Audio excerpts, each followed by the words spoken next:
We've got a 2025 Tahoe with all kinds of problems. Get back, get back. This Mercedes only has 1,000 miles and the check engine light is already on. Car mechanics have finally started telling the truth about the real situation with modern cars and trucks. And it's not good news at all. Before we get started, don't forget to like the video and subscribe to the channel.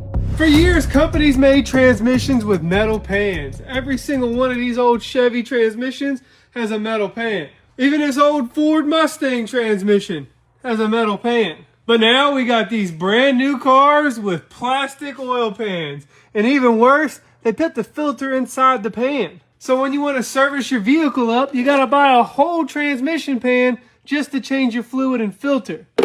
Every single time. And just because it's plastic doesn't mean it's cheap. These oil pans cost nearly $200 brand new. And not only that, these transmissions now take special fluid that sells for nearly $16 to $18 a quart. Just a few years ago, changing your transmission fluid and filter cost nearly $200.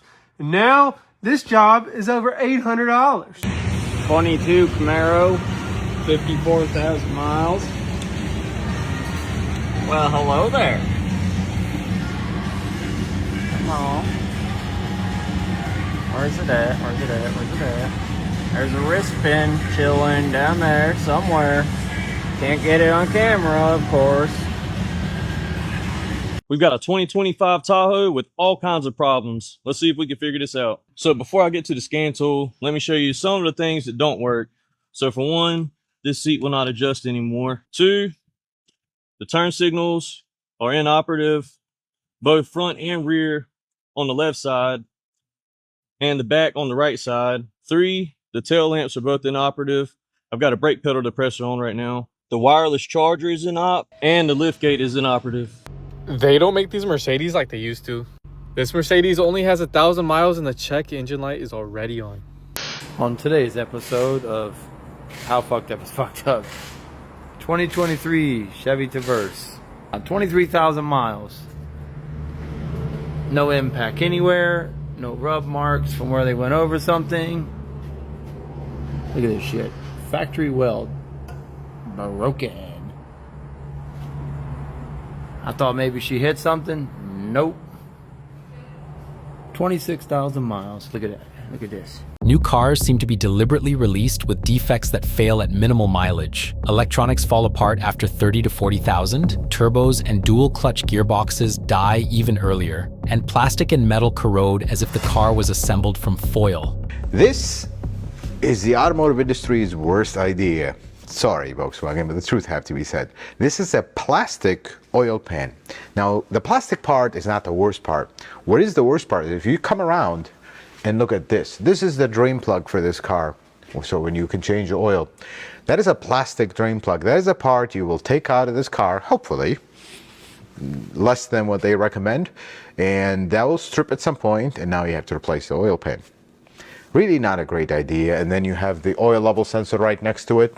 Another plastic part bolted to a plastic oil pan. This is just not a good idea, folks. The truth has to be said. No, everybody agrees that this is not a great idea. And this is an absolute disaster waiting to happen.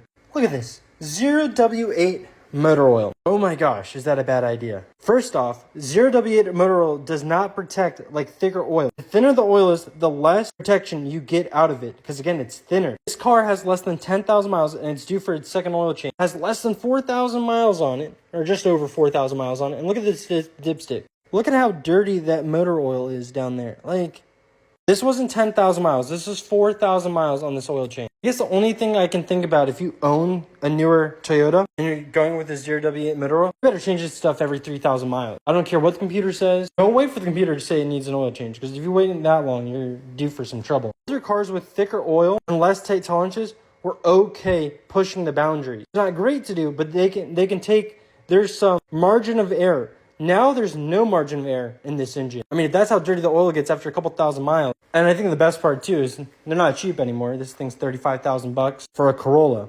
Like, that's just absolutely mind-boggling to me. I can't get my head around that. Agreed. 0W8 oil is indeed too thin and gets dirty quickly. So it's better to change it more often than the computer recommends. And the price of $35,000 for a regular Corolla now looks way too high. Tyler, what's the #1 issue mechanics see with modern cars? not maintaining the car. If you sit here and you beat on the car, never get the oil change done on it or get any repairs done that it needs done, you're just going to destroy the car. I mean, if you don't take care of your car, it's not going to take care of you. So usually when somebody comes in and they don't get an oil change every time they're supposed to get one, or they beat the crap out of the car like it's a race car when it's not built for it, usually end up causing a lot more problems than it ever would have.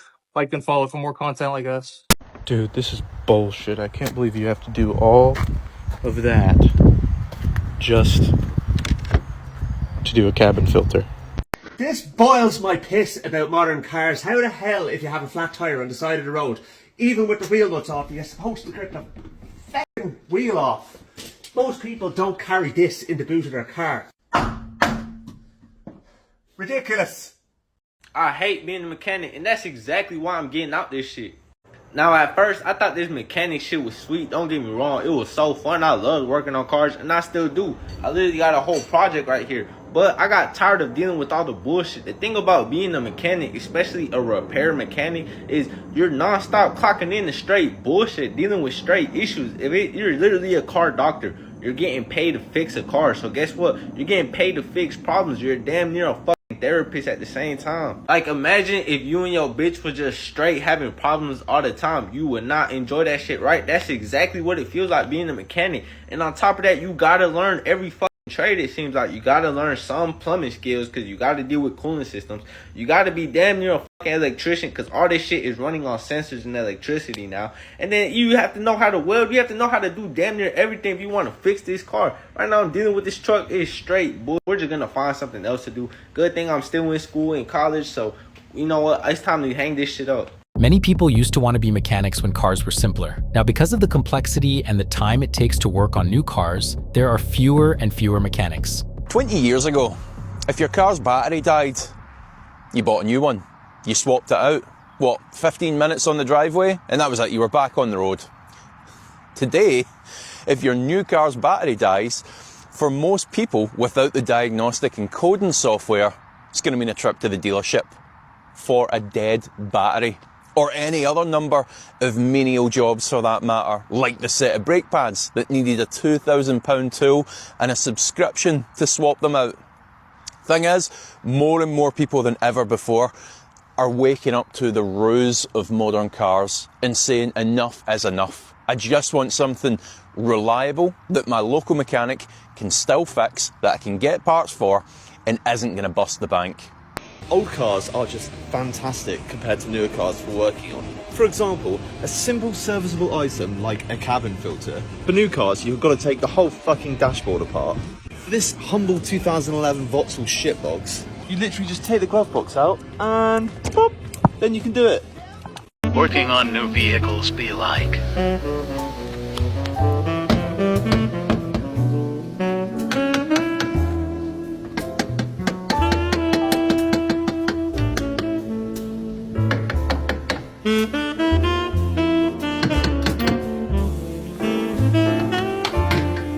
Jeff, old cars or new cars? Old cars. Jake, old cars or new cars? Old cars. Miguel, old cars or new cars? Old ones. Matt, old cars or new cars? No cars, motorcycles. Cody, old cars or new cars? Old cars. Nolan, old cars or new cars? Old cars. Here's why I think cars that were built 20 years ago are better than modern day cars. From what we see in our experience, we see that nowadays there's way more plastic on cars than obviously metal. Plastic obviously is to reduce weight, easier to manufacture obviously when it comes to putting cars together and stuff like that. The downside of that, easy to break, easy to get damaged. A lot of plastic, cheaper labor and stuff like that. Number two, the metals they're using nowadays in cars is also cheaper than what they was using 20 years ago. So that is also a big issue. Cheaper metals equals breaking quickly, damages quickly and stuff like that. So in my opinion, I think cars that were built 20 years ago are much more solid. That's why they last longer. That's why they're not in the scrapyard. They may need repairs like that one over there, but they won't end up in the scrapyard. That's why I think cars that are built 20 years ago and before that are better than modern day cars. All mechanics say that old cars are better than new ones. Old cars were more reliable, simpler to service, and didn't require such frequent complicated maintenance. New cars are overloaded with electronics that break more often and cost much more to repair. On top of that, manufacturers clearly reduce the lifespan of components so that people replace their cars more often. Engineers, come here, come here. No, wait, where are you going? Get back here, get back here! Today we're going to be looking at a 2022 Ford Transit Connect with a 2.5 liter engine. Actually, the vehicle doesn't matter. It's this. What is this? Like, what kind of wheel lock is this? You see that? It's just... that is awful. Hey, so what the hell? Ford, another great idea. Hey, let's jam a rack and pinion inside of a rack that you gotta take half the freaking thing apart to get it out. Well, welcome to Corrosion, Kentucky, USA. Unfortunately, these new trucks are not built to be fixed anymore. If a part is broken, it's not meant to be repaired, it's meant to be replaced. As you can see, I have the door panel off, so let's show you why you can't actually repair it. Here's the front of the door panel. It's nice, it's clean, it looks very good. Only 4 bolts hold this door panel onto the car. The rest are all clips. But if you look in here, it's all plastic welded together. Everything is plastic welded. Even if you take off all these fasteners, you still will not be able to even take something as simple as the door handle apart. And that's actually what I broke. I broke this little ear off on the other one. And that required a whole nother door panel. Now, I did what everyone said. I bought a used door panel for this one that's currently installed in my truck. I do have another new one. So I actually now have 3 door panels for 1 truck. But it's the fact that everything is plastic welded together. It's not for the lack of skill. It's not for the lack of tools. I have all this stuff. They don't even sell anything separate, right? You can't get just that door handle. You can't just get just the switch. You can't just get the speaker grill. You can't get any of this stuff separately. So even if you disassembled it, you would have to do what I did, and you would need 2 door panels to put together 1 door panel. That doesn't make any sense. Might as well just buy another door panel and just have a new one. This is how Honda is ruining their cars. Everyone knows that older Hondas practically last forever, especially if you take care of them. But these newer Hondas are proven to be a little different. This is a 2016 Honda Accord, and we just got done fitting a transmission in this. And that's because the last one literally exploded. You see, unlike the older Hondas, these new Hondas have newer technology to try to make them more fuel efficient. And one of those pieces of technology is the automatic CVT transmission. Now, these things are famous in the automotive industry for killing the reliability of vehicles. And I guess Honda never got the message on that when they started installing them in 2016. I guess buying a Honda is going to be just like buying a Nissan now. The reason I hate BMWs, hear this out. So we got a BMW here, 2 Series. It sounds like it's a racket. There's a shake on the engine, but we diagnosed it and found out that the crankshaft pulley is not good on it. We need a crankshaft pulley and we need an auxiliary belt as well. At the end of the day, it's a 20 plate, 6 years in, and it already needs like these major works done on it, which are parts are not very cheap. So yeah, as you can see down there, there's a crankshaft pulley. That's the pulley that goes wrong. It's basically got some bushing inside. It just wears out. I think they make these things to dampen like engine noise and stuff like that. But it's a silly idea because it ends up going after a few years. It's just more costings for the customer. Well done BMW and many other car brands that do this. This is what happens and the customer ends up paying a lot of money to fix it. Take any old Mercedes W210 or BMW E46. They still do 300 to 400,000 miles, and after proper maintenance look and drive better than many new cars after just 5 years. Meanwhile, modern plastic bodies start creaking, rusting in hidden places, and falling apart with electronics after only 3 to 4 years. Just look at it. It's a beautiful truck. Sexy. What looks good is not always good for you. At 96,000 miles, we've already had lifter failure. The roller bearing has failed and chewed into the cam. Ugh. Original complaint on this vehicle was skipping, carrying on real bad. The customer has tried everything. That's why it's good to pay a professional to look at the problem and get it diagnosed properly, because he could have saved a lot of money. Not only lifter failure is problematic on these, but transmission failure is also problematic. Man, pretty little poisons. Alex the Car Doctor out. See you on the next one. They are literally building these cars so that you throw them away when they break. Literally, just throw them away when they break. Don't replace it, don't fix it, just throw it away. So I'm installing a camera system, and I messed up. Somehow I got myself locked. I'm pretty sure I didn't loop the piece all the way through on the handle. So basically the door was shut. I pulled on it really hard. Door opens. But as you can tell, I broke this. Just a little plastic piece, I broke it. I mean, no biggie, no biggie. I'll look online. Can't find it. I understand it's a newer car. This is 23. I'm like, shoot. Let's call the dealer. So the guy on the phone was like, he spent like 10 minutes. He calls me. He actually had to call me back. Calls me back and says, actually, we can't just get the door handle. I'm like, what do you mean you can't just get the door handle? You have to order the entire door panel. He even said it comes with a new window switch. And then I realized, because I took the dang thing back off, he's not kidding. It is like, they've molded the plastic around it. You cannot get this off. You cannot get that out. What the heck? One, I get, like, this should never break, right?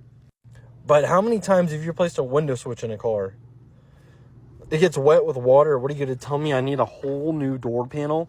It's only a cool $525.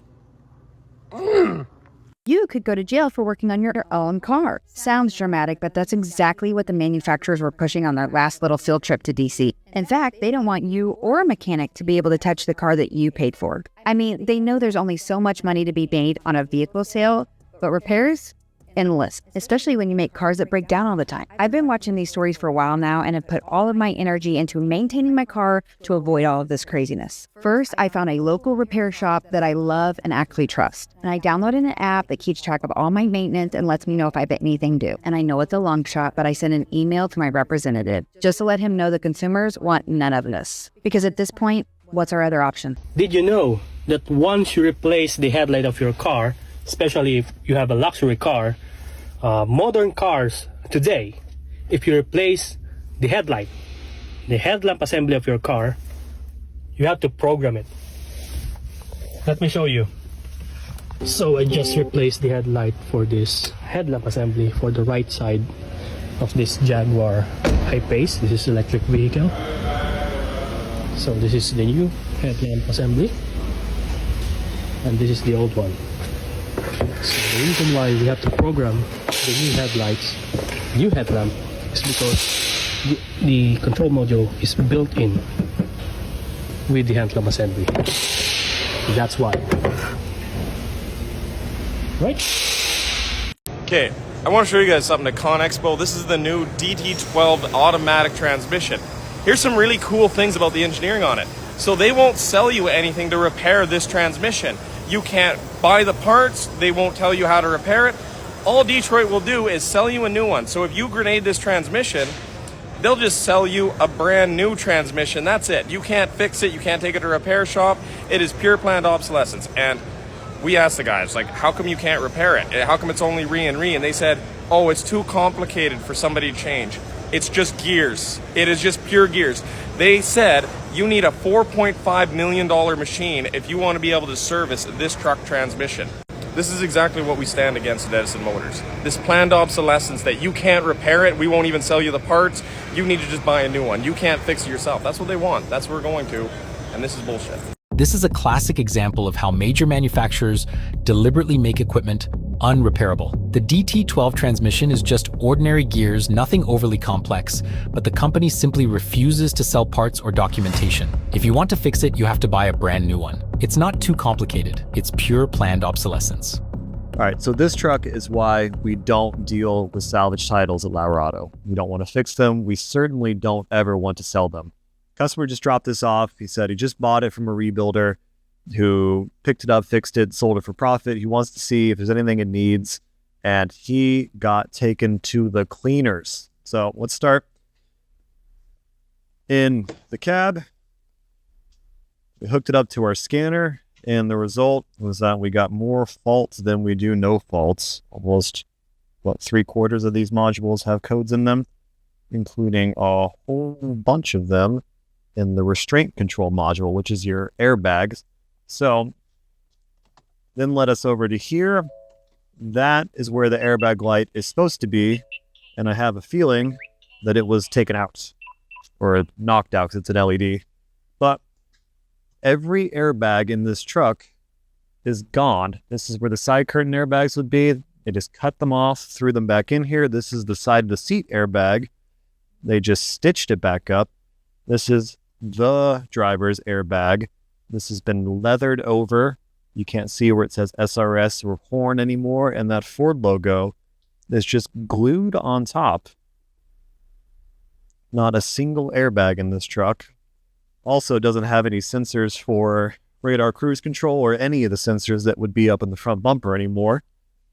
So, same story again. No airbags up top there. And then this is the seam here for the cab, and that's where they just riveted a bunch of it back together. But here's the big kicker. Up in the engine bay, this is your main PCM engine computer harness that has a door here that keeps it all from going. This one next to it, whenever you want to, driving down the road, it can pop off. Also, for unknown reasons, there's a handful of wires down here that are now connected to this red wire that goes off into who knows where. They've been bypassed for whatever reason. And this was sold to him like this. So we've got many, many faults on the dash. We have every airbag, every module going with that needs replaced. We told him you'd be spending the better part of $10,000 or more to fix this thing up right. That spooked the crap out of him, understandably. And this is why you don't mess with salvage title trucks. You can't fix them right and sell them at profit. Thanks for watching. Don't forget to share your thoughts in the comments. See you in the next videos.